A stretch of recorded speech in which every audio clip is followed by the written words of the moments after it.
Vimos aí então um pouco dos detalhes dessa investigação, mas vamos destrinchar ainda mais, né, o que está na mira dos Estados Unidos. E vou convidar para a nossa transmissão a repórter Natália Fruet, que vai trazer mais detalhes sobre alguns pontos, inclusive lá, que são bastante conhecidos, não só pelos paulistas, né, Natália, como por todo o Brasil. Quem nunca quis viajar ou viajou ali para São Paulo para ir na 25 de março, comprar alguma coisa, e acabou que a 25 de março entrou também nessa mira aí dos Estados Unidos. Natália Fruet, conta pra gente o porquê. Boa tarde a você. Oi, Soane, boa tarde para todo mundo que acompanha o Poder Expresso. Bem, chama atenção, né? Porque a Rua 25 de Março sim tem esse turismo comercial de muita gente que acaba vindo aqui para São Paulo. Eu mesmo, antes de morar aqui, já algumas vezes vinha e aproveitava para passar na 25 de Março. Como você disse, todo mundo conhece, é uma referência desse comércio popular que representa esse comércio popular que acontece em muitas partes do Brasil, mas aqui de forma mais consolidada nesta que é a rua conhecida como do comércio daqueles produtos chineses. E aí espanta, inclusive os próprios representantes, os comerciantes, essa citar a 25 de março nesta justificativa para a investigação do governo norte-americano, porque em primeiro lugar, são 3.000 estabelecimentos que empregam dezenas, centenas de trabalhadores, boa parte deles na nota que a União, a associação que representa a 25 de março, ela soltou agora há pouco, a nossa equipe, a nossa colega, a Simone Queiroz, inclusive, ela gravou com um dos dirigentes da associação, o Elias Ambar, porque eles ficaram indignados com essa justificativa, dizendo que a maioria dos comerciantes que hoje atuam na 25 de março são comerciantes que pagam seus impostos, que pagam seus tributos e que não vendem os produtos, né? A alegação é que a Rua 25 de Março seria o local de um dos locais com o maior número de produtos falsificados sendo comercializados. Eles rebatem isso, reconhecem que alguns comerciantes acabam fazendo uma venda irregular, mas que não é a maioria e que sim é um centro de comércio importante, não só aqui para São Paulo, mas como você disse, para o Brasil, porque tem muita gente que vem fazer compras na 25 de março. E aí chama atenção também na nota,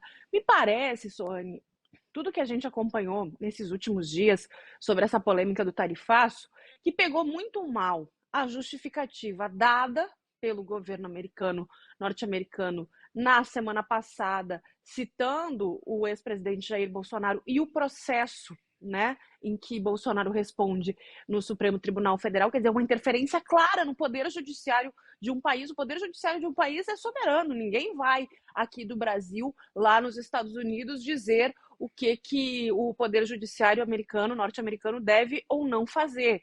Cada um tem as suas regras e essas regras são de soberania nacional e cada um segue a sua própria liturgia. Então, vem a investigação como uma forma de dizer não é só isso, não é só um tarifaço, um movimento, um gesto político de penalização do Brasil, mas também tem questões comerciais. E aí usam a 25 de março e também o Pix, que é outra questão interna aqui do Brasil, né? Cada país tem o seu banco central. O Pix, vamos recordar que é um projeto que surge ainda no governo passado, no governo do ex-presidente Jair Bolsonaro. Muitas vezes, inclusive, o ex-presidente Jair Bolsonaro citou o Pix como uma das medidas que ele conseguiu implantar como uma forma de, né, melhorar as operações financeiras, e aparece também neste documento. Então, realmente é algo que surpreendeu. Os comerciantes estão indignados, estão fazendo coro para para essa reação em relação ao tarifaço, Soane. É interessante você trazer também já essa repercussão, né, dos comerciantes da própria 25 de março. Então, assim, né, são, como você falou, mais de 3.000 estabelecimentos que movimentam não só a economia de São Paulo, mas também de outras partes, de outros estados aí do país, de pessoas que vão até lá para fazer essas compras também, revender produtos, né, em outros estados. Mas não é só isso, né? Tem vários outros pontos, como você colocou a questão do Pix também, dentre outros pontos, a questão também do etanol. ele cita também nesse documento, né, de 15 páginas aí que foi divulgado pelo governo norte-americano, a questão do desmatamento, mas em relação ao Pix, o interessante, eu até separei um trecho aqui do documento, é que ele coloca que o Pix dificultou, entendeu? E atrapalhou também, né, alguns negócios de Big Techs que são, né, norte-americanos. Ele até cita que em relação ao sistema WhatsApp Pay, que ele chegou ao Brasil, foi autorizado pelo Banco Central do Brasil, mas não teria, né, caído aí na graça da população, nas graças da Então, população, justamente porque o Pix já era amplamente utilizado ali por volta de 2021, 2022, porque a gente teve uma aceleração desse processo justamente durante a pandemia, né? Então, esse argumento também chama atenção, Suane, porque ele faz pouco sentido em relação ao discurso do próprio presidente Donald Trump e do entorno, né, do presidente norte-americano, porque eles são defensores de medidas mais dinâmicas, né, mais aceleradas de comercialização.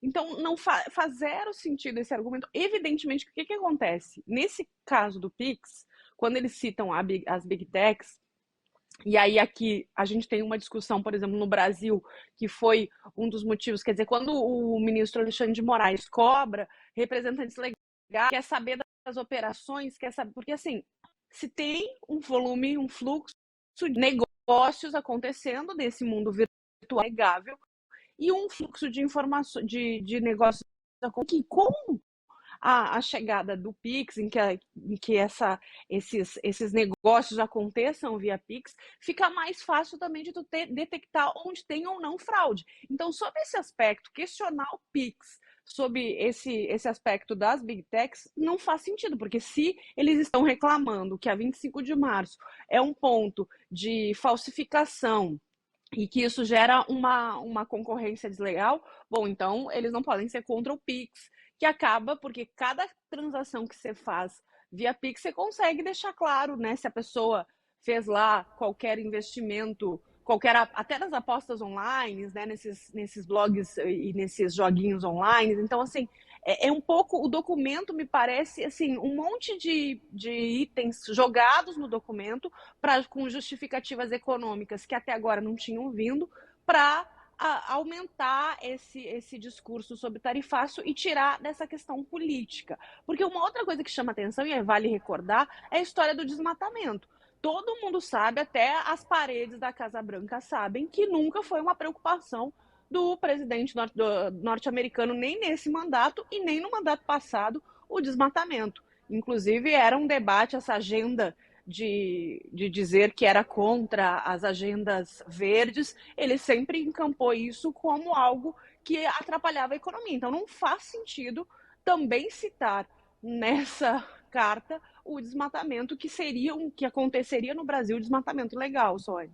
Não só no discurso, né, em relação a essa questão do desmatamento ou da emissão de gases, né, do efeito estufa, mas o Trump também se colocou, disse que não iria aderir a acordos nesse sentido para redução de gases do efeito estufa. Também se colocou o contrário, fazer investimentos, por exemplo, né, em outros países do sul global, por exemplo, para a gente ter essa redução desses níveis também de CO2, então, de fato, não só ali no discurso, mas também em ações práticas, né?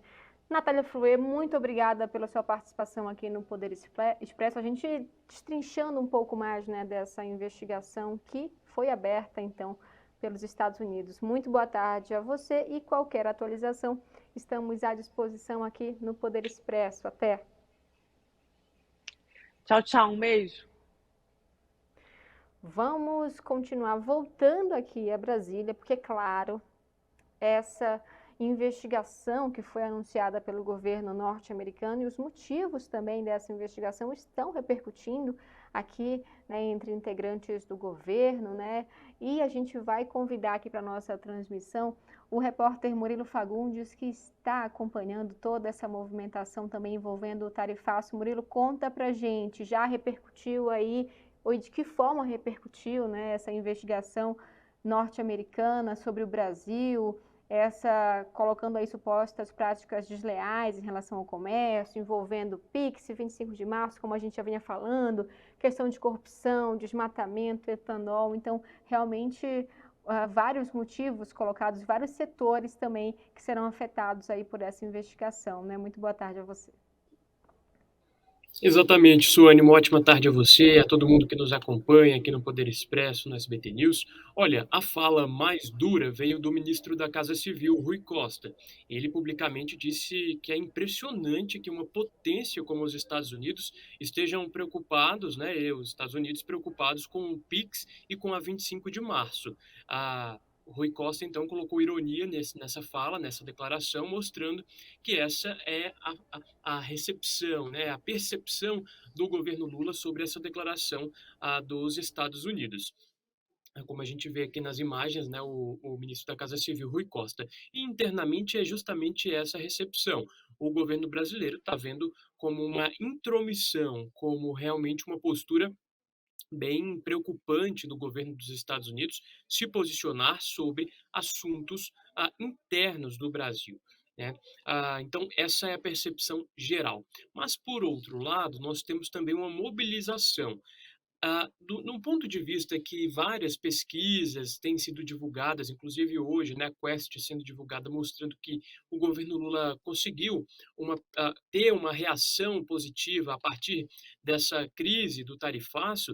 Esse assunto do Pix, ele é muito bem visto pelo governo como uma possível estratégia, tendo em vista que se Trump ataca o Pix, que é um instrumento, um mecanismo muito querido pelos brasileiros, um instrumento que a gente sabe desburocratizou, ajudou e muito nos pagamentos, no dia a dia, né, no nosso cotidiano. Então, a partir do momento em que Trump se coloca como um inimigo do Pix, o governo se coloca e é nisso que vários integrantes do governo têm se debruçado nas últimas horas. Ainda não se sabe qual é o formato dessa defesa, mas o governo Lula tem o interesse de defender o PIX frente às últimas ameaças e o último documento do governo do presidente dos Estados Unidos, Donald Trump. A partir do momento em que ele coloca como alguns pontos de atenção o PIX, a Avenida 25 de Março e algumas das práticas do comércio brasileiro, ele se coloca também contra os próprios brasileiros. Então é a partir disso que o governo do presidente Lula tem buscado estratégias e vai buscar estratégias para colocar o PIX ao lado do governo e contra Donald Trump, tentando reforçar ainda a pecha de que Donald Trump está a serviço de Bolsonaro ou está aliado a Bolsonaro e então polariza essa disputa, colocando esse conflito entre, né, Bolsonaro e Lula num ano pré-eleitoral. Então, resumindo, ao mesmo tempo em que esse ponto do PIX é preocupante, porque é uma intromissão interna na avaliação do governo, pode ser um revés que será usado politicamente para fazer frente, né, e criticar o presidente dos Estados Unidos, Donald Trump. Onde sabemos que hoje é um dia de intensa negociação aqui no Planalto Central, então, em caso de qualquer nova informação, estamos à disposição aqui no Poder Expresso. Um ótimo dia de trabalho para você e sua equipe aí no Palácio do Planalto. Obrigado, Suane. Um abraço para todo mundo. SBT News, o maior canal de notícias do YouTube.